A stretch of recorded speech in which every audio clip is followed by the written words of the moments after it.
அடுத்த கோரிக்கை கல்வி அமைச்சர் நமச்சிவாயனே பதவியை விட்டு விலகி என்கிற கோரிக்கையை வைக்க வேண்டிய கட்டாயத்திற்கு ஆளாகும் என்பதை இந்த நேரத்திலே நான் தெரிவித்துக் கொள்ள விரும்புகிறேன். பாஜக அமைச்சராக இருக்கிற நீங்கள் பாஜகவுடைய கொள்கையை நிறைவேற்றுகிற வகையில் பாண்டிச்சேரியுடைய மாணவர்களுடைய கல்வியிலே மண்ணை போட்டு ஏழை எளிய மாணவர்கள் படிக்கிற உரிமையை தட்டி பறித்து எதிர்காலத்திலே அவர்களுக்கு வேலை வாய்ப்பே இல்லாத நிலைமை என்பது உருவாக இருக்கிறது. எனவேதான் எல்லா அரசியல் கட்சி நண்பர்களையும் நாங்கள் கேட்டுக்கொள்ள விரும்புகிறோம். எதிர்கால பாண்டிச்சேரி இருளடைக்கக்கூடிய இந்த கல்வி திட்டத்தை நாம் மாற்றவில்லை என்று சொன்னால் எதிர்கால இளைஞருடைய எதிர்காலத்தை பாதுகாக்க முடியாத நிலைமை ஏற்பட்டுவிடும். எனவே மார்க்சிஸ்ட் கம்யூனிஸ்ட் கட்சி முன்வைத்திருக்கிற இந்த அடிப்படையான கோரிக்கை அரசு பள்ளியிலே அனைத்துமே சிபிஎஸ்இ என்கிறது எந்த நாட்டில் இருக்கிறது? இந்தியாவில் ஏதாவது ஒரு மாநிலத்தில் இப்படிப்பட்ட கல்விக் கொள்கை இருக்கிறதா? இப்படி அனைத்து அரசு பள்ளிகளிலேயும் சிபிஎஸ்இ என்று சொன்னால் அப்போது மாநில பாடத்திட்டம் என்பதே இல்லாத ஒரு திட்டமாக ஏதாவது ஒரு மாநிலத்தில் தமிழகத்தில் பாஜக ஆளக்கூடிய மாநிலத்தில் இப்படிப்பட்ட நிலைமை இருக்கிறதா? இந்தியாவிலேயே ஒரே மாநிலம் அனைத்து அரசு பள்ளிகளும் சிபிஎஸ்இ என்று சொல்லக்கூடிய அளவுக்கு ஒரே திட்டத்தை அமலாக்கிற மாநிலமாக இன்றைக்கு பாஜக இருக்கிறது. நமச்சிவாயம் அவர்கள் இந்தியாவிலே நாங்கள் தான் இந்த திட்டத்தை நிறைவேற்றிக் கொள்கிறோம் என்று அவர் வேணா அங்க போய் மாற்றிக்கலாம்.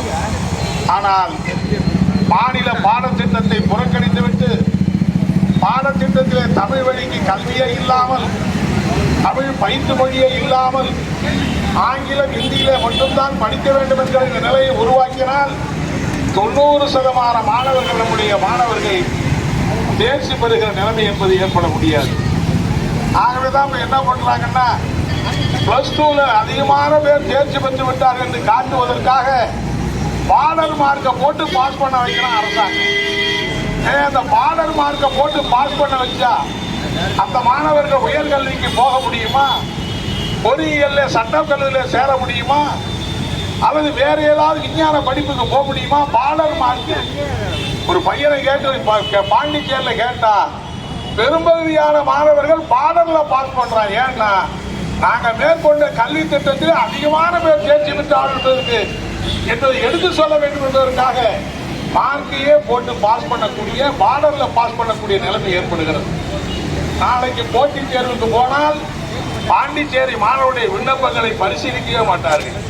இதெல்லாம் பார்டர் கேஸ் தூக்கி ஓரமா போடியான்னு சொல்லுவாரே தவிர ஏதாவது ஒரு உயர்கல்வியில இவர்கள் போக முடியுமானா போகவே முடியாது. எனவேதான் நாளைக்கு பட்ட உயர்கல்வியிலே சேர்க்கிற வாய்ப்பே இருக்காது. மருத்துவக் கல்லூரிக்கு போவதற்கு வாய்ப்பே இருக்காது. சட்டம் படிக்கிற பொறியியல் படிக்கிற எந்த கல்விக்கு போக வாய்ப்பே இருக்காது. ஆகவே பாஸ் பண்ணவனும் எதுக்கும் போக முடியாது. பாஸே பண்ணாத இந்த 2 ஆண்டு காலத்திலே மட்டும் 10,000க்கு 11,000 மாணவர்கள் இடைத்தேர்தலில் இருக்கிறார்கள். பள்ளியை தொடர முடியாம வெளியே போயிருக்கிறார்கள். எனவே இந்த கல்வி சீரழிவுகளை காப்பாற்ற வேண்டிய பெரிய கடமை நாம் எல்லோருக்கும் இருக்கிறது. நான் கேட்டுக்கொள்ள விரும்புகிறேன்.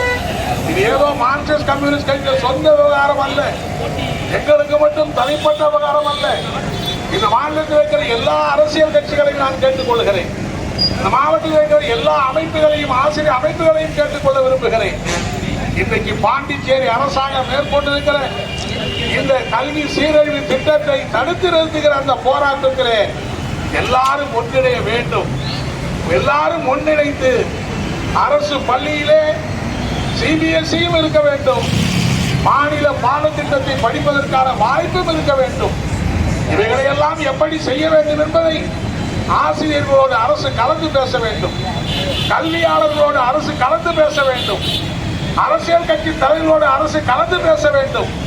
பாண்டிச்சேரி சட்டமன்றத்திலே இந்த கொள்கையை எப்படி நிறைவேற்றுவது அரசு சட்டமன்றத்திலே விவாதிக்க வேண்டும்.